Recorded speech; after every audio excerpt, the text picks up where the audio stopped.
ওকে, net কানেকশনের জন্য অসুবিধা হচ্ছিল, আমরা আবার ফিরে আসলাম। আমরা এখন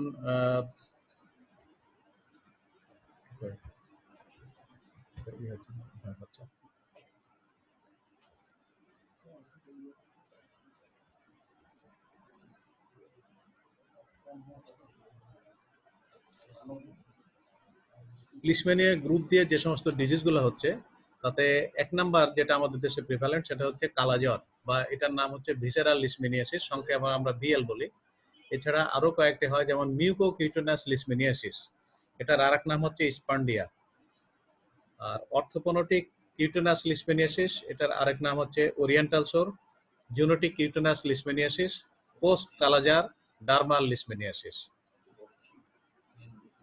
আমরা যদি ভিসেরাল লিশমেনিয়াসিসের কথা বলি, তাহলে এটা একটা গ্লোবাল প্রবলেম। তবে এর প্রতি 10টা কেসের মধ্যে 9টা কেসে, অর্থাৎ 90% শুধুমাত্র 4টা দেশে, পৃথিবীর 90% কেস শুধুমাত্র 4টা দেশে হয়ে থাকে, যেমন বাংলাদেশ, ব্রাজিল, ইন্ডিয়া এবং Sudan. Cutaneous leishmaniasis occurs in dry, semi-desert rural area of Central Asia, Middle East, North and West Africa, and highlands of Ethiopia and Kenya. এগুলো হচ্ছে কিউটেনাস লিশমেনিয়াসিসের জন্য এইসব দেশে এগুলো বেশি হয়ে থাকে। মিউকোকিউটেনাস লিশমেনিয়াসিস is common in Brazil, Bolivia and Peru.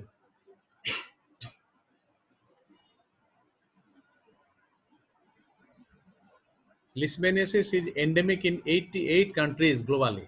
পৃথিবীর 88টা দেশে এন্ডেমিক আকারে লিশমেনিয়াসিসটা প্রিভ্যালেন্ট আছে।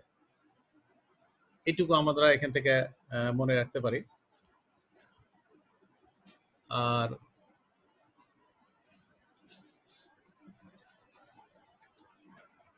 কালাজ্বর is common in plains of Ganges and Brahmaputra, Assam, Bengal, Bihar, Uttar Pradesh.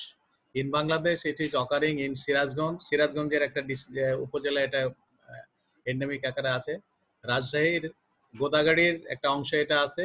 ময়মনসিংহের একটা উপজেলায় এটা প্রিভ্যালেন্ট আছে। সুতরাং Sirajganj, Rajshahi, Mymensingh and at the foot of hilly areas of the country, এইসব জায়গায় এখনো এই কালাজ্বরের অস্তিত্ব আছে।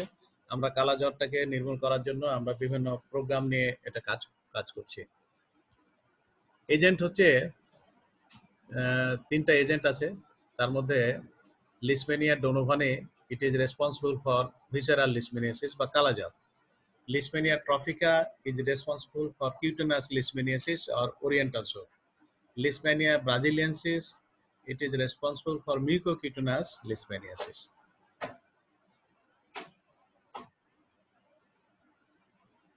এজেন্ট সম্পর্কে আমরা একটু সংক্ষেপে ধারণা রাখতে পারি। এটা একটা ইন্ট্রাসেলুলার প্যারাসাইটস। এটা the agent completes its life cycle in vertebrate host, that means in man, in the amastigate form, যেটাকে আমরা বলি Leishmania bodies, and in insect, that means in sandfly, এটা আমরা ফ্লাচিলেটেড ফর্মে পাই, যেটাকে আমরা বলি প্রোম্যাস্টিগোট ফর্ম। তাহলে হিউম্যান বিং থেকে আমরা যদি এই এজেন্টটাকে আইসোলেট করতে চাই, তাহলে আমরা এটা অ্যামাস্টিগোট ফর্মে পাবো, এবং ইনসেক্ট বা স্যান্ডফ্লাই থেকে এটা আমরা যদি আইসোলেট করি, তাহলে এটা আমরা প্রোম্যাস্টিগোট ফর্মে পাবো। Reservoir of infection: dogs, jackals, fox, rodents and other mammals. In India, only human being are the reservoir. Host factor সম্পর্কে আমরা যদি আলোচনা করি, কমন ফ্যাক্টরগুলোর মধ্যে এজ নিয়ে যদি আমরা চিন্তা করি, তাহলে যে কোনো এজ গ্রুপেই এই ডিজিজ হতে পারে। তবে পিক ইনসিডেন্স হচ্ছে ইয়াঙ্গার এজ গ্রুপে 5 to 9 ইয়ার্স, অর্থাৎ বাচ্চাদের মধ্যে এর প্রিভ্যালেন্সটা বেশি। এবং সেক্স চিন্তা করলে দেখা যাবে যে ফিমেলের তুলনায় দ্বিগুণভাবে মেলরা আক্রান্ত হয়, twice in male than female. Population movement favours the spread of the disease. Socio economic condition consider করলে দেখা যাবে it strikes the poorest of the poor. অতি দরিদ্র হতদরিদ্রের মধ্যে এটা বেশি হয়। কারণ হলো যে এই যে ভেক্টরটা স্যান্ডফ্লাই, এইটা সাধারণত স্যাঁতসেঁতে জায়গায়, মাটির ঘরে, গোয়াল ঘরে, যারা খুব দরিদ্র তারা খুব কাছাকাছি ওই গোয়াল ঘরের পাশাপাশি অবস্থান করে এবং তারা আক্রান্ত হয় বেশি। অকুপেশনের ক্ষেত্রে আমরা যদি দেখি তাহলে দেখা যাবে যে যারা ফার্মিং এ জড়িত, forestry, mining, fishing people more prone to bite by sand fly. কারণ স্যান্ড ফ্লাই যে সমস্ত জায়গায় থাকে, এই সমস্ত জায়গায় যাদের চলাচল বেশি হবে, যে সমস্ত অকুপেশনে তাদের কন্ট্যাক্টে আসার ইয়াটা বেশি, সুযোগটা বেশি থাকবে, তারা বেশি আক্রান্ত হবে। Immunity on attack gives durable immunity but not life long. এটা একটা লম্বা সময়ের জন্য দেয়, তবে আমরা লাইফ লং এটা ক্লেম করতে পারি না। এনভায়রনমেন্টের দিক দিয়ে চিন্তা করলে এটা প্লেন এরিয়ার একটা disease. Altitude confine to the planes, মানে তোমরা সবাই জানো যে স্যান্ড ফ্লাই কিন্তু উঠতে পারে না, যদিও এটা নাম ফ্লাই, কিন্তু এটা উঠতে পারে না, এটা হুফিং করে চলে, লাফিয়ে লাফিয়ে চলে। সুতরাং এই ডিজিজটা প্লেনের মধ্যে সীমাবদ্ধ। It is uncommon in altitude above 2000 feet. সিজনের ক্ষেত্রে আমরা দেখি যে peak cases occur in November and March and April. Rural এরিয়াতে মোর কমন। ভেক্টর হচ্ছে স্যান্ড ফ্লাই। আর এদের মধ্যে স্পেসিসগুলো যেমন ফ্লেবোটোমাস আর্জেন্টিপিস, এই স্পেসিসটা responsible for visceral leishmaniasis. Phlebotomus papataceae and Phlebotomus sargenti. These species are responsible cutaneous dermal leishmaniasis. The vectors are primarily nocturnal. That means এরা রাতের বেলায় কামড়ায়। ট্রান্সমিশন কিভাবে হবে? এটা একটা vector disease, person to person transmitted by the bite of the female Phlebotomine sandfly. Extensive incubation period 6 to 9 days, অর্থাৎ স্যান্ডফ্লাইয়ের মধ্যে এর ম্যাচুরিটি আসতে 6 থেকে 9 দিন সময় লাগে। আর ইনকিউবেশন পিরিয়ড হচ্ছে জেনারেলি 1 to 4 months। এটা একটু লম্বা সময় হতে পারে, as early as 10 days, it may as long as to 2 years incubation period. Clinical features, classical features are fever, splenomegaly and hepatomegaly. তাহলে ফিভার কমন, প্রথমে আমি বলেছি স্প্লেনোমেগালি, তারপরে বলেছি হেপাটোমেগালি। একসাথে বলতে চাইলে আমরা বলতে পারি স্প্লেনো হেপাটোমেগালি। আমরা যেমন ম্যালেরিয়ার ক্ষেত্রে বলি হেপাটো স্প্লেনোমেগালি, কারণ ম্যালেরিয়ার ক্ষেত্রে হেপাটিক এনলার্জমেন্টটা মেন, তার সাথে স্প্লিনিক এনলার্জমেন্ট থাকতে পারে। অনুরূপভাবে কালাজ্বরের ক্ষেত্রে স্প্লেনো হেপাটোমেগালি, স্প্লিনিক এনলার্জমেন্টটা মেন, সঙ্গে মাইল্ড হেপাটোমেগালিও থাকতে পারে। Darkening of the skin of the face, hand, abdomen is common in Indian region. Indian রিজনে এটা কমন হওয়ার কারণে এটা ইন্ডিয়াতে আমরা কালাজার নামে কিন্তু বলে থাকি, কালা আজার, জ্বর এবং বডি কালো হয়ে যায়, এই জন্য এটা কালা আজার। Atypical features includes lymphadenopathy. Untreated cases has high mortality. এইটা হচ্ছে যে যদি সঠিকভাবে চিকিৎসা করা হয় তাহলে এটা কিন্তু সাকসেস রেট অনেক বেশি হাই, মৃত্যুর হার নাই বললেই চলে। কিন্তু যদি আনট্রিটেড থাকে তাহলে কিন্তু এটার ডেথ রেট খুবই বেশি, কারণ দেখা যায় যে মানে যদি ট্রিটমেন্ট না করা হয় তাহলে তার মৃত্যু অবধারিত হয়ে যায়। আর একটা বিষয় যেটা আমাদের মাঝে মাঝে তুমি রাস্তাঘাটও দেখতে পারো, এরকম দেখা যায় যে যেটাকে বলছি পোস্ট কালাজ্বর ডার্মাল লিশমেনিয়াসিস।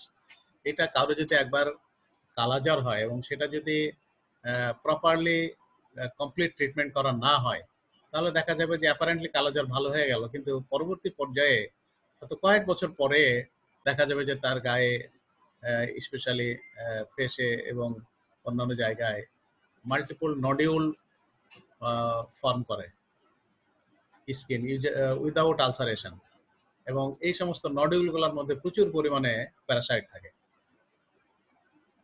এইটা কালাজ্বর পূর্ণাঙ্গ ট্রিটমেন্ট না করার জন্য এই পোস্ট কালাজ্বর ডার্মাল লিশমেনিয়াসিস সৃষ্টি হতে পারে। আরেকটা হচ্ছে কিউটেনাস লিশমেনিয়াসিস, নিউমারাস নোডিউলস, এটা দেখা যাবে মেবি কনফিউজড উইথ লেপ্রোসি।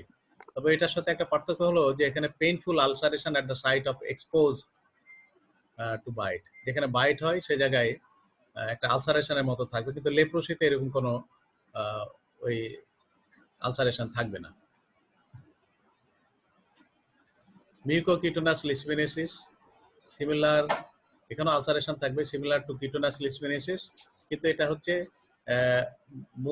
মুখ এবং নাকের মানে মার্জিনে এটা ডেভেলপ করে, এবং এটা এই সমস্ত জায়গায় যদি নোডিউল ডেভেলপ করে মুখের চারপাশে এবং নাকের আশেপাশে, তাহলে এটা একটা ভয়ঙ্কর আকৃতি ধারণ করে, এবং এটা একটা সোশ্যাল স্টিগমা আছে যে এই ধরনের মানে সামাজিকভাবে সে বয়কট হয়ে যায়, হেয় প্রতিপন্ন হয়, একঘরে হয়ে যায়, এই প্রবলেমগুলো ফেস করতে হয়। আমরা কিভাবে ডায়াগনোসিস করব? ডায়াগনোসিসের জন্য সবচেয়ে ভালো এবং আমরা বলি মোটামুটি কনফার্মেটরি টেস্ট যেটা, সেটা হচ্ছে বোন ম্যারো অ্যাসপিরেশন। স্প্লিনেও পাওয়া যায়, স্প্লিন, লিম্ফ নোড অথবা স্কিনে যে নডিউলগুলো থাকে সেখান থেকেও আমরা অ্যাসপিরেট করে এটা দেখতে পারি। তো আমরা সাধারণত বোন ম্যারো অ্যাসপিরেট করে এটা কনফার্ম করি, কারণ স্প্লিন বা লিভারে এটা অ্যাসপিরেট করা খুব রিস্ক। এখানে যে কোনো সময় একটা ব্লিডিং হয়ে মানুষ কিন্তু মারাও যেতে পারে। আমাদের দেশে কমন যে প্র্যাকটিস সেটা হচ্ছে বোন ম্যারো অ্যাসপিরেশন। এছাড়া কিছু টেস্ট আমরা করি, যেমন অ্যালডিহাইড টেস্ট খুব কমন। এটা 1 থেকে 2 ml সিরাম নিয়ে তার ভিতরে 1 থেকে 2 ড্রপ 40% ফরমালিন দিয়ে যদি আমরা কিছুক্ষণ, কয়েক মিনিট, প্রায় 5-7 মিনিট, বা এটা রেঞ্জ আছে 2 থেকে 20 মিনিট, এর মধ্যে যদি আমরা একটু নাড়াচাড়া করি, তাহলে দেখা যাবে যে ভিতরে মিল্ক অপাসিটি, জেলিফিকেশন ডেভেলপ করবে আর কি। এইটা আবার একটু ঝামেলা আছে, সেটা হলো যে টেস্টটা পজিটিভ হতে কিন্তু সময় লেগে যায়, 2 to 3 months after onset of the disease. আবার নেগেটিভ হতেও সময় লাগে, নেগেটিভ হতেও মোটামুটি ভালো হয়ে যাওয়ার পরেও after 6 months of the cure এটা কিন্তু নেগেটিভ হতে সময় লাগবে।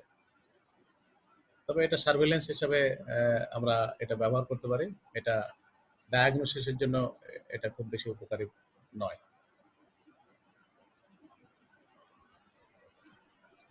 Diagnostic criteria for kalazar in a symptomatic case, তাহলে আমরা দেখতে পাবো history of fever for more than 2 weeks, একটা residing or travelling in endemic area, তার হিস্ট্রি থাকবে যে সে কোনো, যেমন আমরা বাংলাদেশের কথা যদি চিন্তা করি, তো রাজশাহীর ওই বিশেষ জায়গা আন্দারকোটা নামে একটা জায়গা আছে, সেখানে মিশনারি আছে। তো তারা যদি পেশেন্ট নিয়ে আসে, জ্বরের পেশেন্ট, তাহলে কিন্তু প্রথমে আমরা সাসপেক্ট করি যে it may be a case of kalazar, এবং তখন আমরা এটা টেস্ট করার জন্য বলি। এরকমভাবে সিরাজগঞ্জ এবং ময়মনসিংহে ওই বিশেষ স্পেসিফিক জায়গা থেকে যদি রুগী আসে, তাহলে আমরা সাসপেক্ট করি। তাহলে এখানে হচ্ছে এটা একটা factor. Any of the following symptoms and science, যেমন স্প্লেনোমেগালি আমরা আছে কিনা দেখব। ওয়েট লস, এখানে বলা হয় যে weight loss in spite of normal appetite. এখানে দেখা যায় যে অন্যান্য ডিজিজের ক্ষেত্রে অ্যানোরেক্সিয়া ডেভেলপ করে, কিন্তু কালাজ্বরের ক্ষেত্রে দেখা গেছে যে সে ওয়েট লস করছে কিন্তু অ্যাপেটাইট তার নর্মাল আছে, অ্যানিমিয়া ডেভেলপ করে। এবং আরেকটা জিনিস আমরা এখানে যেটা করি সেটা হলো RK39 টেস্ট। এটা আমরা পজিটিভ যদি পাই, এটা একটা স্ক্রিনিং টেস্ট, এটা পেলে আমরা এটাকে সন্দেহ করতে পারি বা কালাজ্বর হিসেবে প্রফেশনালি ডায়াগনোসিস করতে পারি।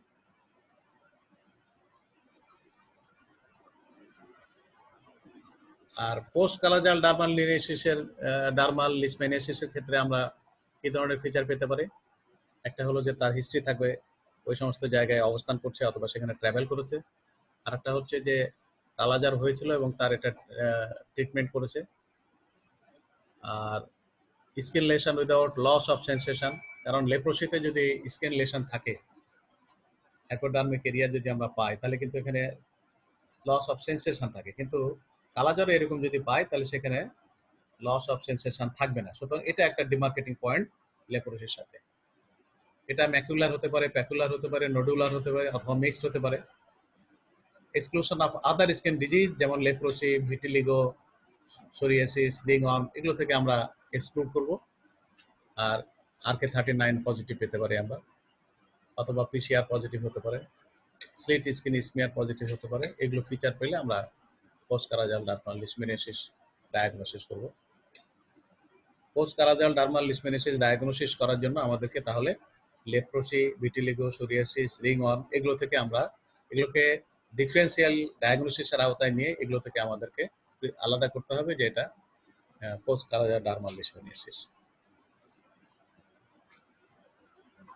কিছু অ্যালাইডা টেস্ট করতে পারি আমরা, লিশম্যানিন টেস্ট করতে পারি। It is based on skin reaction, it is not a specific test.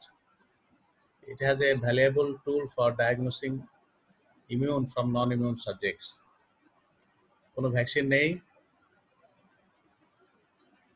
Control মেজার্সের মধ্যে কন্ট্রোল অফ রিজার্ভার, যেমন active and passive case detection by house to house visit and mass survey in endemic areas for early detection of cases for treatment. আমরা কিন্তু screening test RK39 এটা ব্যবহার করে house to house visit করার সময় এটা ফিল্ডে গিয়ে আমরা এই টেস্ট অ্যাপ্লাই করে আমরা স্ক্রিনিং করতে পারি এবং প্রবাবল কেসগুলোকে আমরা আইসোলেট করে তাদের ডায়াগনোসিস কনফার্ম করে ট্রিটমেন্টের আওতায় নিয়ে আসতে পারি। আমরা যত আর্লি ট্রিটমেন্ট শুরু করতে পারবো পেশেন্টের জন্য তত মঙ্গল। এখন আমরা ট্রিটমেন্ট কিভাবে দেব? কালাজ্বরের ট্রিটমেন্টগুলোকে কতগুলো স্টেপে ভাগ করা হয়েছে।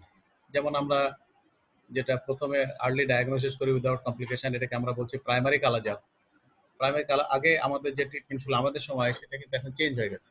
এখন কালাজ্বর কন্ট্রোল প্রোগ্রামের আওতায় ফার্স্ট লাইন মানে ড্রাগ অফ চয়েস হচ্ছে liposomal amphotericin B. Alternative first line drug মানে লাইসোজোমাল অ্যাম্ফোটেরিসিন বি যদি অ্যাভেলেবল না হয় বা দেওয়া না যায় তাহলে তার অল্টারনেটিভ ড্রাগ হচ্ছে মেল্টিফোসিন, প্যারামোমাইসিন। এছাড়া কিছু কম্বিনেশনও দেওয়া হয়, যেমন মেল্টিফোসিনের সঙ্গে প্যারামোমাইসিন, এটা ফার্স্ট চয়েস যদি আমরা কম্বিনেশন দিতে চাই। নেক্সট চয়েসগুলো হচ্ছে লাইপোজোমাল অ্যাম্ফোটেরিসিন বি প্লাস মেল্টিফোসিন অথবা লাইপোজোমাল অ্যাম্ফোটেরিসিন বি প্লাস প্যারামোমাইসিন। তাহলে প্রাইমারি ট্রিটমেন্টের ক্ষেত্রে ফার্স্ট ড্রাগ অফ চয়েস হচ্ছে লাইপোজোমাল অ্যাম্ফোটেরিসিন বি, আর নেক্সট অপশন হচ্ছে মেল্টিফোসিন, প্যারামোমাইসিন। আর এগুলোর কম্বিনেশন করা যায়, যেমন মেল্টিফোসিনের সাথে প্যারামোমাইসিন, লাইপোজোমাল অ্যাম্ফোটেরিসিন বি এর সাথে মেল্টিফোসিন, লাইপোজোমাল অ্যাম্ফোটেরিসিন বি এর সাথে paromomycin. Second line drug, when first line drug are not available or not tolerated, যদি আমরা ফার্স্ট লাইন ড্রাগ কোনোভাবে ব্যবহার করতে না পারি কোনো কারণে, তাহলে সেকেন্ড লাইন ড্রাগ হচ্ছে অ্যাম্ফোটেরিসিন বি ডিঅক্সিকোলেট। আর সেকেন্ড লাইনের সেকেন্ড চয়েস হচ্ছে সোডিয়াম স্টিভোগ্লুকোনেট, যেটা একসময় আমরা এটাই ফার্স্ট লাইন এবং প্রথম একমাত্র ড্রাগ হিসাবে এটা ব্যবহার করতাম, কিন্তু এটা খুব পয়জনাস সাবস্টেন্স, ওর গায়ে পয়জন লেখা থাকে। এটা আমরা অন্য কোনো অপশন না থাকার কারণে আমাদের সময় এই ড্রাগটাই আমরা ইউজ করতাম, কিন্তু এখন এই ড্রাগটা সেকেন্ড লাইনের সেকেন্ড অপশনে চলে আসে, অর্থাৎ এটা আমরা সহজে ব্যবহার করি না, অনন্যপায়ভাবে ব্যবহার করে থাকি। এখন একটু সামান্য ধারণা রাখতে হবে যে আমরা ফার্স্ট লাইনের যে ফার্স্ট চয়েস যে ড্রাগটা লাইপোজোমাল অ্যাম্ফোটেরিসিন বি, এটা আমরা কিভাবে দিই, জাস্ট অল্প একটু মনে রাখলে হবে যে এটা একটা সিঙ্গেল আইভি ইনফিউশন দিতে হবে একটা dose of 10 milligram per KG body wait for a period not less than 2 hours. তাহলে এইটা হিসাব করে নিতে হবে ডোজটা যে 10 milligram per KG body wait এই হিসাবে কতটুকু আসে, সেইটা আইভি ইনফিউশন দিতে হবে এবং খুব স্লোলি 2 ঘন্টা সময় ধরে এটা দিতে হবে। In special situation like children less than 5 years, তারপরে ইন প্রেগনেন্সি, তারপরে যদি কো ইনফেকশন থাকে উইথ HIV অর এইডস, তাহলে ডোজটা হাফ হয়ে যাবে 5 milligram per KG body weight per day, অথবা আমরা এটা ডোজটা কমাই দিলাম এবং alternative days for 3 days, dose কমা দিয়ে আমরা একদিন পর পর 3 দিনে এটা ব্যবহার করব। ওটা ছিল সিঙ্গেল ডোজ, কিন্তু এখানে ডোজটা কমায় দিয়ে একদিন গ্যাপ দিয়ে 3টা ডোজ দিতে হবে, মানে পেশেন্টের যেন অ্যাডাপ্টেশন হয় সেই জন্য। আর মিল্টেফোসিনটা আমরা ক্যাপসুল ফর্মে পাই, এটা ওরালি দিয়ে থাকে। এটা ক্যাপসুলটা পাওয়া যায় 50 মিলিগ্রামের একটা ক্যাপসুল, এইটা একটা ক্যাপসুল দিনে 2 বার, অর্থাৎ 100 মিলিগ্রাম ডেইলি ফর 28 ডেজ। তাহলে আমরা যদি মিল্টিফোসিন এটা ওরালি ব্যবহার করতে চাই তাহলে এটা আমরা কি করব, একটা ক্যাপসুল দিনে 2 বার 28 দিন দেব। আর যাদের বয়স 12 বছরের নিচে অথবা যাদের ওজন 25 কেজির কম, তাদের ডোজটা should be completed within 35 days. এটা একটু গ্যাপ দিয়ে দিয়ে ডোজটা আমাদের 35 ডেজের মধ্যেই কমপ্লিট করতে হবে, কিন্তু ওই যে বললাম যে যাদের বয়স 12 বছরের নিচে অথবা ওজন 25 কেজির কম, তাদের হাফ ডোজ দিতে হবে। অর্থাৎ আমরা অ্যাডাল্টে 100 মিলিগ্রাম দিচ্ছিলাম,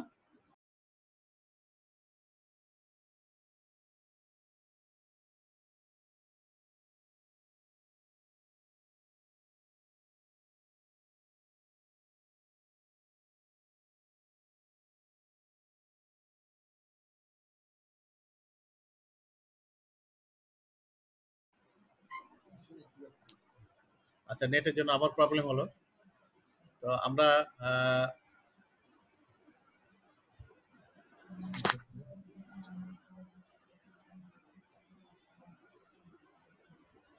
আচ্ছা, ওইটা কোথায় গেল?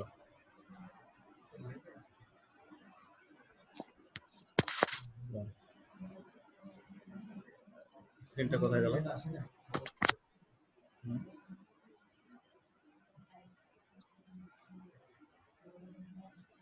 শুভ্র, আওয়াজ চলে গেছে? হ্যাঁ, রিটার্ন টু মিটিং বলি, লিভ তো আছে কিন্তু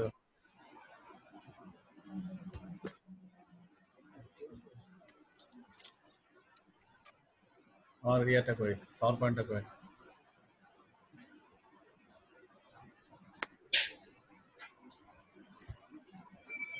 আসছে?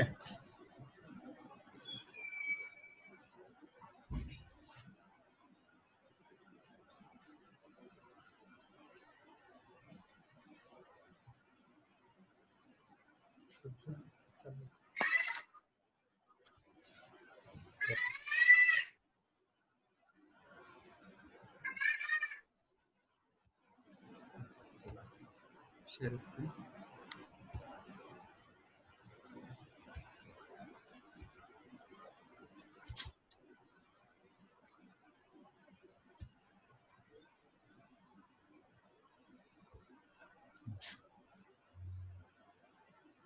আমরা আবার ফিরে আসছি। নেট খুব ডিস্টার্ব দিচ্ছে। আমার মনে হয় আমরা আবার এখন সবাই শুনতে পাচ্ছি, আশা করি। কন্ট্রারি, আচ্ছা, মিল্টিফুশিনের ব্যাপার কথা নিয়ে আলোচনা হচ্ছিল। এটা একটা ওরাল ড্রাগ, একটা ডোজ আলাপ করছিলাম। কন্ট্রাইন্ডিকেশন অফ মিল্টিফুশিন, আমরা কোথায় মিল্টিফুশিন ব্যবহার করতে পারবো না? In case of pregnancy, marriage, desiring child, যে সমস্ত বিবাহিত দম্পতি তারা বাচ্চা নিবে বলে সিদ্ধান্ত নিয়েছে, তারাও এটা ব্যবহার করবে না।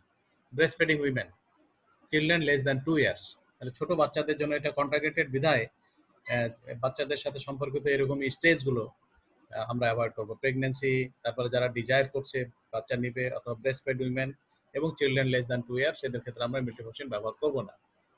Paromomycin 15 milligram per KG body weight per day, এটা ডিপ আইএম ইন্ট্রামাস্কুলার দিতে হবে once a day for 21 days। এটা খুব পেইনফুল, এটা 21 দিন ধরে একটা ইনজেকশন নেওয়া, এটা খুব কষ্টদায়ক আর কি। তারপরে এটা একটা অল্টারনেটিভ অপশন। কম্বাইন্ড থেরাপি গুলো যেগুলো আমরা আগে বললাম, যে ওই যে কম্বিনেশন গুলো, সেগুলো আমরা ব্যবহার করতে পারি।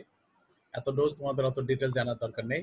সেকেন্ড লাইন ট্রিটমেন্টের মধ্যে অ্যাম্ফোটেরিসিন বি ডিঅক্সিকুলেট, এটাও আইভি দিতে হয় 1 milligram per KG body weight daily or alternative day IV infusion in 5% dextrose solution 500 ml, অর্থাৎ 500 ml অ্যাকুয়াতে, ডেক্সট্রোজেন অ্যাকুয়াতে আমরা এটা ওই হিসাব করে 1 milligram per KG body wait যতটুকু আসে সেটা দিয়ে আমরা এটা ইনফিউশন করব for 15 doses after hyper sensitivity test.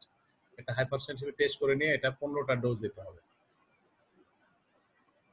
খুব স্লোলি দিতে হয়, এটা দিতে হবে 4 to 6 আওয়ার্স। এই যে 500 ml আইভি ইনফিউশনের এটা সময় লাগাতে হবে 4 to 6 আওয়ার্স। সোডিয়াম স্টিবোগ্লুকোনেট, যেটা আগে ব্যবহার করতাম, সেটা হচ্ছে 20 milligram per KG body weight daily deep IM for 30 days। Better not to give IV to avoid cardiovascular reaction. এটা আইভিও দেওয়া যায়, কিন্তু এখানে একটা ভয়ঙ্কর রিয়াকশন হওয়ার সম্ভাবনা থাকে, কার্ডিয়াক রিয়াকশন হওয়ার সম্ভাবনা থাকে। এই জন্য এটা আইএম, ডিপ আইএম। আবার আইএম দিলে আবার খুবই এটা কষ্টদায়ক, দুই দিকে প্রবলেম আর কি।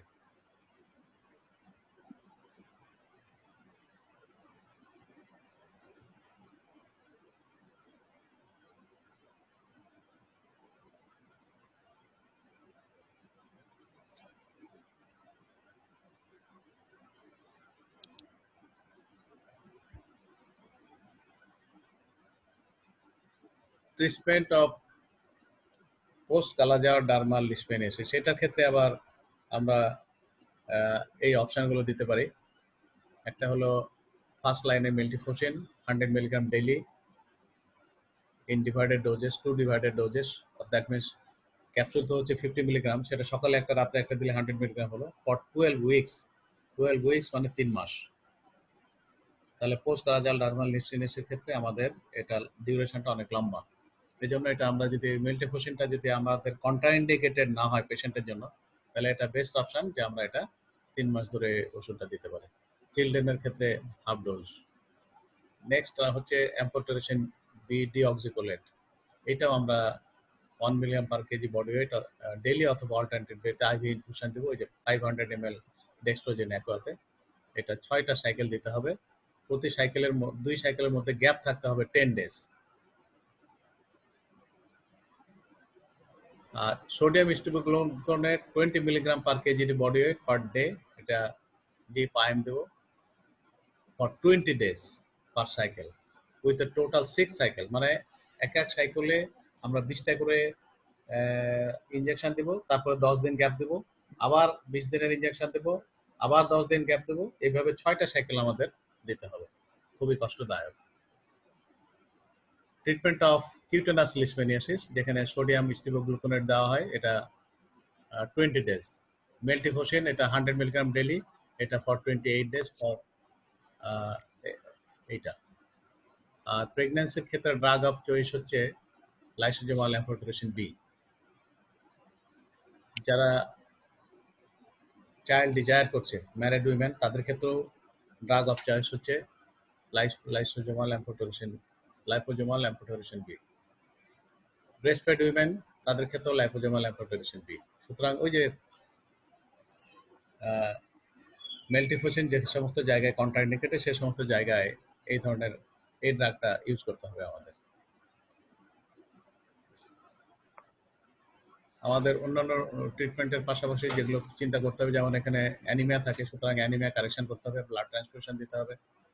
যদি কালাজ্বরের সাথে সাথে টিবি থাকে, তাহলে দুটোই একসাথে কন্টিনিউ করতে হবে, কালাজ্বরের ট্রিটমেন্ট এবং টিবির ট্রিটমেন্ট। একইভাবে অন্যান্য কো ইনফেকশন থাকলেও তাদের ট্রিটমেন্ট সিমাল্টেনিয়াসলি চালাতে হবে। কন্ট্রোল মেজার্সের মধ্যে আদার্সের যেমন আমরা স্যান্ড ফ্লাই কন্ট্রোল করবো, residual spray DDT choice method for sand fly control. Sanitation measures also be included. Personal প্রোফাইল্যাক্সিসের মধ্যে আমরা প্রোটেক্টিভ মেজার্স নেব, যেমন এরা তো স্যাঁতসেঁতে ফ্লোরে থাকে, সুতরাং অ্যাভয়েড করতে হবে ফ্লোরে বা গোয়াল ঘরের কাছাকাছি বা এরকম জায়গায় না শোয়ার জন্য। তারপরে আমরা যে নেট ইউজ করি মসকুইটোর জন্য, তার চাইতেও একটা ফাইন মেশ নেট ইউজ করতে হবে। স্যান্ড ফ্লাই কিন্তু মসকুইটোর তুলনায় ছোট, সুতরাং এরা এখন ওই নেট দিয়ে ঢুকে যেতে পারে, এই জন্য আরও ফাইন নেট ইউজ করতে হবে। রিফিলেন্ট ইউজ করা যেতে পারে এবং প্রপার ক্লোদিং রাখতে হবে, তাহলে আমাদের কালাজ্বর থেকে আমাদের পরিত্রাণ পাওয়া সম্ভব। আমাদের কালাজ্বরের প্রোগ্রাম, কন্ট্রোল প্রোগ্রাম চলছে। আমাদের RK39 দিয়ে এটা স্ক্রিনিং করে কালাজ্বর ফাইন্ড আউট করে তার চিকিৎসার ব্যবস্থা করা হচ্ছে। এন্ডেমিক জোনগুলোতে ইভেন উপজেলা লেভেলও ট্রিটমেন্টের ব্যবস্থা আছে, যেন দ্রুত ট্রিটমেন্ট করা যায়। সিভিল সার্জন এটা কোঅর্ডিনেট করে। আমরা আশাবাদী যে কালাজ্বরকে হয়তো অচিরেই বাংলাদেশ থেকে আমরা দূরীভূত করতে পারবো।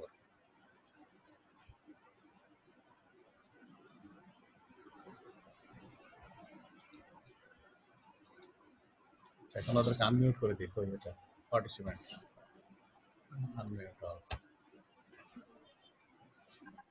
শিবিকে দেখা যাচ্ছে। আসসালাম, কোনো প্রশ্ন আছে?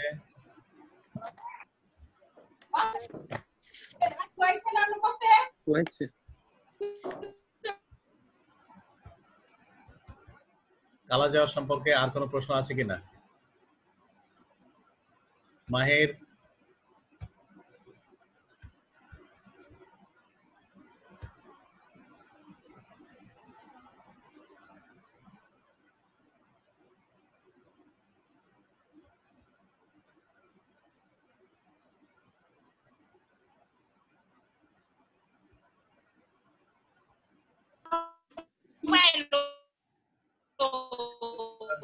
Mobile lo ya.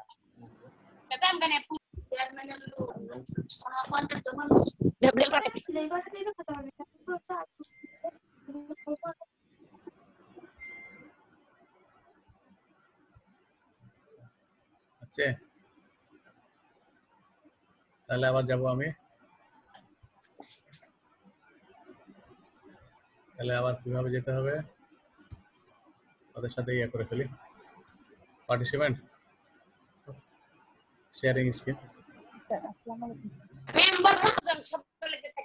হ্যাঁ আজকে নেটে খুব ডিস্টার্ব হচ্ছে আজকে তাহলে শুধু আমরা কালাজারটা আলোচনা করলাম নেক্সট ডেতে বুধবারে আবার আমরা আলোচনায় বসবো যে কোনো একটা নিয়ে আলোচনা হবে আমি আলোচনা করতে পারি অথবা তোমার এন্তেখাব আলম স্যার আলাপ করতে পারে আমি নেক্সট ডেতে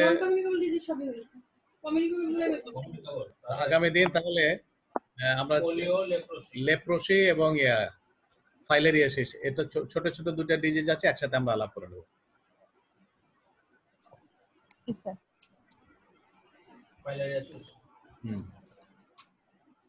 লেপ্রোসি এবং ফাইলেরিয়াসিস মাহির জি স্যার